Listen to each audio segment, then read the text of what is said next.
আপু, তোমার স্বামীর কি অন্য কোনো কাজ নাই? সব সময় তোমার সাথে ভিডিও করতে দেখি। ওনার আসলে কি কাজ? উনি আসলে করেটা কি? ওনার কি চাকরি বাকরি নাই? উনি কি বেকার? আসলে ভাইরে ভাই, মানুষের এত কিউরিসিটি, এই কিউরিসিটি দেখে আমি মাঝে মাঝে অবাক হয়ে যাই।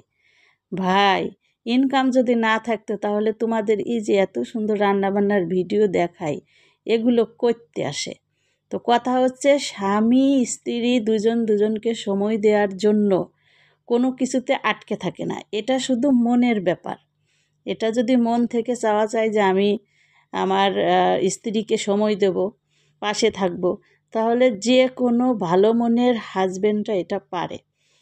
তো এত কথা শুনেও কিন্তু আমার হাজবেন্ড কোনো দিনও মানে আমার পাশ থেকে কখনো সরে যায় না। আমি যখন ভিডিও বানাই আমার ভিডিও বানায় দেয়, আমি যখন রান্না করি আমাকে হেল্প করে, মাছ কেটে দেয়, তরকারি কেটে দেয়, অনেক সময় থালা বাসনও মেজে দেয়।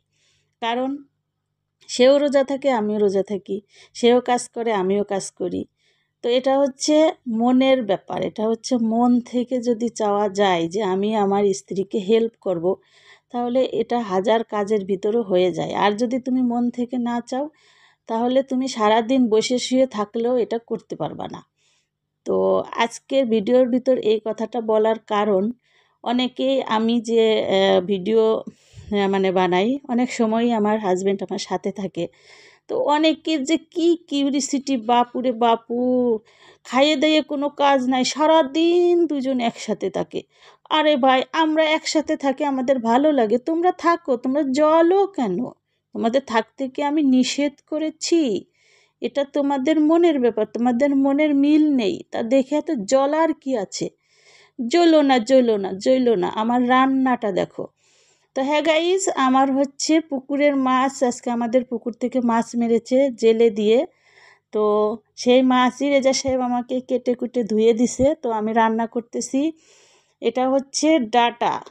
আর মানে এই সিজনের ডাটা আমি আগে কখনো খাইনি। তো প্রথম আজকে হচ্ছে ডাটা রান্না করতেছি, ডাটা আলু দিয়ে পুকুরের তাজা মাছ ঝোল। তো আমি সবসময় একটু ভিন্ন রকম রান্না করার চেষ্টা করি। তো দেখো, আমি একটু এর ভিতর একটু ঢেঁড়স দিয়ে দিলাম, ভেন্ডি আর কি, অনেকে ঢেঁড়স চিনবা না। তো ভেন্ডি ঝোলের ভিতরে দিলি জাস্ট অসম লাগে আমার কাছে। টপ করে সুন্দর করে একটা ভেন্ডি উঠাইয়ে একদম ভাতের নেলার ভিতর নিয়ে খাইয়ে দেখবা, ওয়াও, জাস্ট অসাধারণ লাগে।